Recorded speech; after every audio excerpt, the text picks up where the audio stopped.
ওনার সরাসরি অডিওটা না শুনলে এত বড় একটা স্পর্শকাতর বিষয়ে মন্তব্য করাটা আমরা খুব সমীচীন মনে করি না, কারণ জামাত ইসলামী তো একটা দায়িত্বশীল সংগঠন। তো যদি উনি এই কথা বলে থাকেন, আমি এখনও জানি না নিজের সরাসরি, আজকে আমিও সোশ্যাল মিডিয়াতে দেখছি এক পোস্টার আকারে সব এসছে, যে উনি যেভাবে আসছে কথাটা হলো যে আওয়ামী লীগকে নিষিদ্ধ করা হয় নাই, আর যে কোনো সময় তারা রাজনীতিতে ফিরে আসতে পারে, এরকম কি একটা কথা উনি বলেছেন। তো দল নিষিদ্ধ আর কার্যক্রম নিষিদ্ধ দুইটা কথা তো পার্থক্য আছে। যদি উনি এটা বলে থাকেন হয়তো তাই মিন করতে চেয়েছেন যে দলটাই এখন কার্যক্রমটা নিষিদ্ধ আছে, দলটা নিষিদ্ধ হয় নাই, উনি এটাই মিন করতে চেয়েছেন হয়তো,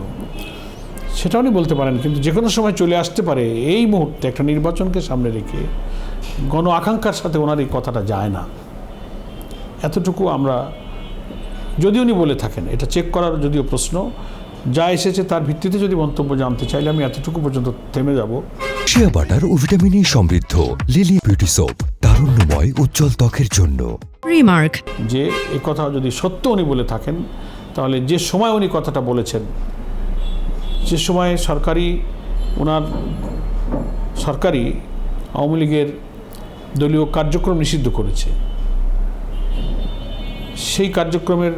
আইনি বিশ্লেষণ করে ইলেকশন কমিশন বলেছে যে এবারে নির্বাচনে আওয়ামী লীগ অংশ নিতে পারবে না, সেটাকে বিশ্লেষণ করে আবার ইলেকশন কমিশনার মাঝখানে বলেছেন যে রাজনৈতিক দলগুলো জাতীয় সংসদ নির্বাচনের যে বরাদ্দ প্রতীকের তালিকায় তার থেকে নৌকাকেও বাদ দেওয়া হয়েছে। এত কিছু, একটা কনস্টিটিউশনাল পোস্ট, একটা কনস্টিটিউশনাল প্রতিষ্ঠান হচ্ছে ইলেকশন কমিশন,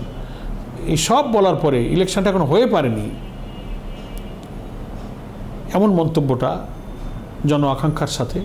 সরকারের নিজেদের গৃহীত সিদ্ধান্তের সাথে কিন্তু প্র্যাকটিক্যালি কিছুটা বেমানান আমার কাছে মনে হয়। তবুও আমরা চেক করব এবং সরকারের প্রধান হিসাবে ইভেন যে কোনো অ্যাডভাইজারের আওয়ামী লীগ সম্পর্কে মন্তব্য করার ব্যাপারে আইনি বিধিবিধানগুলো, তার গৃহীত সিদ্ধান্তগুলো, জন আকাঙ্ক্ষার যে পারসেপশনটা, সেন্টিমেন্টটা উপলব্ধি করেই মন্তব্য করাটা আমার মনে হয় সমীচীন হবে।